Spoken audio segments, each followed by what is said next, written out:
Et yo tout le monde, c'est RS Crypto, j'espère que vous allez bien. Donc troisième vidéo pour continuer sur cette chaîne. Donc l'objectif de ces vidéos est quoi? Ben, c'est tout simplement de faire une petite stratégie ensemble pour trader avec ce petit échantillon qu'on a là. Donc tout ça en swing trading. Je vais pas m'étaler trop sur les explications, si vous en avez besoin de plus, vous pouvez retourner sur la première vidéo et vous aurez tout qui est expliqué dessus. L'objectif c'est de prendre ce qui s'est passé la veille, donc parce qu'on a fait une vidéo la veille aussi, et de voir où on en est pour prendre des décisions aujourd'hui, ou ne rien faire du tout éventuellement si on ne trouve pas de décision à prendre, tout simplement. Donc on avait le dollar australien contre le dollar, donc cette position-là, on l'avait sécurisée hier si je ne dis pas n'importe quoi. On a pris le deuxième take profit, d'accord, qui était ici. On l'a pris, on l'a validé. Donc maintenant on a notre position qui est à BE sécurisée, donc BE ça veut dire quoi? Ça veut dire qu'on a un stop loss qui est pratiquement mon prix d'entrée. C'est-à-dire que si je redescends, retoucher mon prix d'entrée, qu'on a touché à la perfection d'ailleurs, et ben je vais tout simplement clôturer ma position en positif et pas d'autres soucis. Ok? Donc cette position est sécurisée, on ne se prend plus, d'ailleurs je vais pas remonter ça, mais bon, ça n'a pas grande importance. Ok? Ensuite, on a le dollar néo-zélandais contre le yen japonais. Je sais pas si vous vous rappelez, on a rentré des ordres d'achat hier. L'ordre d'achat a été validé, on est rentré en position ici. D'accord? Maintenant, la position est en cours, on a pris cette poche de liquidité là, il y avait un fair value gap ici. On avait dit qu'on pouvait se placer éventuellement à la moitié de ce fair value gap, c'est ce que j'aime bien faire d'habitude. Seulement pour la deuxième entrée, je parle, hein. Je vous expliquerai après pourquoi je mets deux entrées. Fair value gap, c'est une bougie qui est entre deux bougies où il n'y a pas de cotation au milieu. On peut voir qu'ici, bah, du coup, il n'y a pas de travail ici. Et d'habitude, quand j'ai une fair value gap, je me place au milieu pour avoir un point d'entrée. Là, je me suis placé tout en bas parce que ça faisait un deuxième point d'entrée trop proche de mon premier. D'accord, tout simplement. Et si on prend pas ce point d'entrée, c'est pas grave, ok? Ce point d'entrée est un point d'entrée bonus. L'objectif d'avoir deux entrées, c'est d'avoir une meilleure entrée au final. C'est-à-dire que ma première entrée est ici, parce que pour moi, elle était pas mal. Regardez d'ailleurs, on avait fait un premier rebond ici. Donc attendez, hop. On avait fait un premier rebond ici, donc on avait fait. Nous, on était rentré, si je dis pas n'importe quoi, on était rentré. Donc c'était hier matin, donc le 6 janvier autour de 8 h, on était rentré par là. Ok? Et on avait placé notre entrée ici. On a vu une première, donc on a bien travaillé cette zone-là. Donc attendez, je vais étaler ça comme ça vous ne serez pas dérangé. On a très bien travaillé cette zone-là, on est parti, mais en fait non, on est allé chercher un peu plus bas. Très bien, on a notre deuxième entrée qui est là, qui fait que si on prend cette entrée-là, ben, notre point d'entrée final sera plutôt par ici. Ok?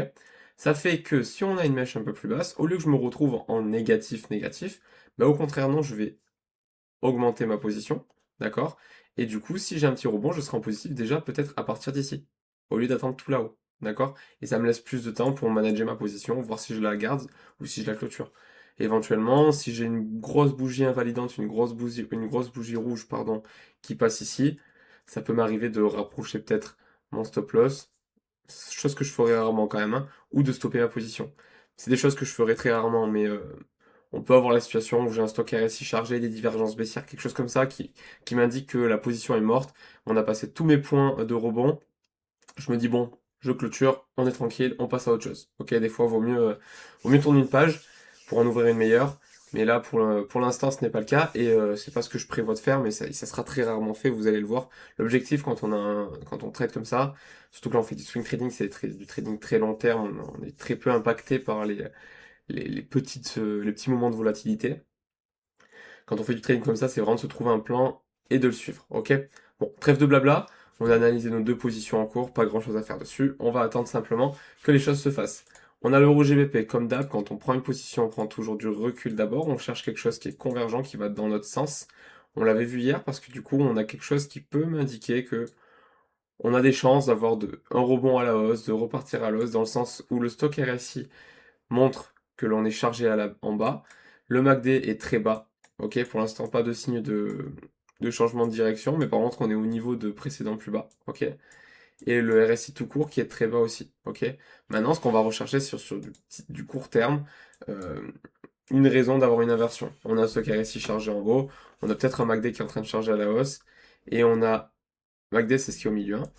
Et c'est un ensemble d'indicateurs avec du volume et qui m'indique surtout pour avoir les tendances. Si j'ai la barre bleue qui passe au-dessus de la barre orange, théoriquement on part sur une tendance haussière et inversement. Ok? Et j'ai un RSI qui me montre la force du graphique, qui me montre que bah, du coup bah, on est très bas, on a de la force on peut partir à la hausse, On est peut-être en train de dessiner une petite divergence, mais pour l'instant, c'est pas assez convaincant pour moi. Je vais m'approcher encore un peu. On a de la force ici. On est en train de ranger. Pour l'instant, je pense qu'on va partir plus sur un range. Ok, on voit pas de figure de retournement. Les figures de retournement, on les verra ensemble au fur et à mesure. On a une divergence haussière qui est en train de se mettre en place. Ça peut être éventuellement intéressant de se positionner, mais étant donné qu'on est chargé à la hausse en 4 heures, je me dis qu'on peut encore descendre un peu plus bas, peut-être par là, ou même par là. Ok? Donc je ne touche pas. Ok? On continue. Nos dollars néo-zélandais. Je l'ai expliqué hier, je le réexplique, je ne prendrai pas deux fois une position tout court sur une même paire. Ok, donc on a déjà une position en cours qui n'est pas sécurisée sur le dollar néo-zélandais, donc je ne touche pas à NZD USD. Ok, le dollar canadien, hop, pareil, on prend du recul, tac, on a une position déjà sur le yen japonais, je ne touche pas. Dollar australien contre yen japonais, je ne touche pas. Dollar australien contre dollar canadien, là par contre je peux toucher. On est chargé à la hausse, on est en expansion sur le MACD, on est en surachat sur le RSI. Quand on dépasse la zone grisée, si on est tout en haut, on est en surachat, si on est tout en bas, on est en survente. On peut éventuellement chercher une figure de retournement, sachant qu'on a break, un range, ça peut être une prise de liquidité, puis retour à la baisse. On va s'avancer, voir ce que l'on a. On est en surachat ici, on est en haut ici, et on est en surachat ici. Maintenant, on va s'avancer encore plus. L'objectif est de trouver une figure de retournement. Pour l'instant, rien du tout, pas de figure de retournement en vue. On est en survente ici, on peut encore monter, c'est assez aléatoire. On ne va pas toucher. Ok. On enchaîne. L'euro contre le dollar. On prend du recul. Hop. On a de la place pour partir à la hausse. On a bien rebondi. Donc vous voyez, on a une fair value gap ici. On a bien rebondi dedans. On est en train de la travailler. Donc je vais la dessiner si vous voulez. Tac et tac. On est en train de travailler cette zone-là. On a rebondi en plein milieu. On a de la place à la hausse. Ici, on est en train de respirer, mais on peut inverser, c'est pas un souci. Et ici, on a de la place à la hausse. Je vais m'avancer en 4 heures. On est en train de former un espèce de W. On a de la place à la hausse. On est neutre ici. On a de la place à la hausse ici. On est plutôt pas mal. Je vais m'avancer pour regarder où est-ce que je peux rentrer en position. Hop, en 1 heure, on est en train de former un autre W. Donc W est une figure de retournement. Donc on a un premier creux, deuxième creux. Même chose en 4 heures, on a un premier creux, deuxième creux. Pour valider ce W, il faut casser la mèche qui est au milieu. Donc ici. Ok, ça c'est le haut qui suit le précédent creux. D'accord? Donc on peut largement rentrer en position sur cette paire-là. On n'a aucun risque, rien qui est en cours. On va placer notre entrée, notre stop loss et notre profit. Ok? Donc, notre entrée sera ici. On va prendre une entrée market parce que je vais jouer la validation du W immédiatement. J'ai pas de point d'entrée, j'ai pas d'autres points d'entrée à jouer. Le meilleur point d'entrée aurait été par ici. Ok? Donc, hop, je monte, je monte. Je vais viser comme objectif le sommet du W en 4 heures. D'accord? Donc, 4 heures, c'est ici. Hop, je visais ce sommet-là. D'accord? Qu'on a vu tout à l'heure. Non, pardon, c'est le sommet, c'est pas un sommet 4 heures, pardon, c'est le sommet de la précédente tendance. Donc on va jouer, par exemple, regardez, hop, on sait qu'on fait des tendances haussières, donc on a une tendance haussière, un retracement, c'est souvent comme ça. On peut se servir aussi d'outils comme celui-ci pour avoir les zones d'entrée. Les 0,38 en forte tendance haussière sont une zone où on rebondit de manière assez régulière. Et là, hop, comme par hasard, on a rebondi ici en se servant d'une fair value gap. Ok? On a aussi, après ici, qui est une zone premium de rechargement, c'est la zone vraiment, dernière zone avant d'avoir un rebond. Si on n'a pas de rebond ici, ça veut souvent dire qu'on va inverser la tendance, ok?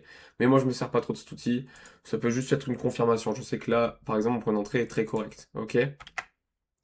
On peut se servir comme deuxième entrée. Donc, on va mettre notre sécurité aussi. Notre sécurité, on va la placer sous la fair value gap. Je sais que si ma fair value gap est invalidée, et ben du coup, il y a de fortes chances d'aller beaucoup plus bas. Par exemple, d'aller chercher cette zone-là, et peut-être d'aller chercher la zone de rechargement qu'on a vu tout à l'heure, qui est dans ces alentours-là. Ok? Donc ma première entrée est bonne, ma deuxième entrée est ok. Je vais me servir. Hop, je vais m'avancer un petit peu pour faire n'importe quoi. Je vais me servir de cette mèche-là, ils m'en prendre la moitié pour me faire une deuxième entrée, d'accord? J'aime beaucoup me servir des deuxièmes entrées, des moitiés de mèche pour me faire une deuxième entrée. En plus, ça correspond tout pile à la moitié de la fair value gap. Si on continue de la travailler, ça peut être pas mal. Et du coup, on irait rechercher ces petites mèches-là rapidement avant de repartir. Donc, ma position est prête. J'ai mon take profit qui est positionné, enfin mon objectif final qui est positionné, j'ai ma sécurité qui est positionnée bien sous la fair value gap, ok? Je peux même le mettre un cran plus bas, hop, tac.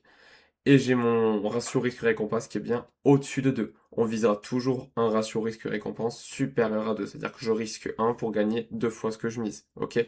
Je peux créer mon ordre. Je fais créer un ordre de limite, je mets en risque 30 euros comme on l'a toujours fait, je fais acheter et mon ordre est lancé, ok? Je vais créer ma deuxième entrée, donc je la place par ici, on a dit. Donc l'objectif est d'acheter, tac, on va le placer ici, voilà. On achète la moitié de ce qu'on a acheté là, donc soit 3250 environ. Je fais acheter et mon ordre est lancé. Je mets mon stop loss au même niveau que l'ancien et mon ordre est prêt. D'accord? Donc j'ai un autre ordre en cours que je vais positionner là-haut. Là maintenant, ça va devenir plus compliqué de prendre des positions vu qu'on a déjà deux positions non sécurisées. On a le British Pound contre le dollar qui sont du coup pas prenable parce que j'ai déjà une position sur le dollar en cours.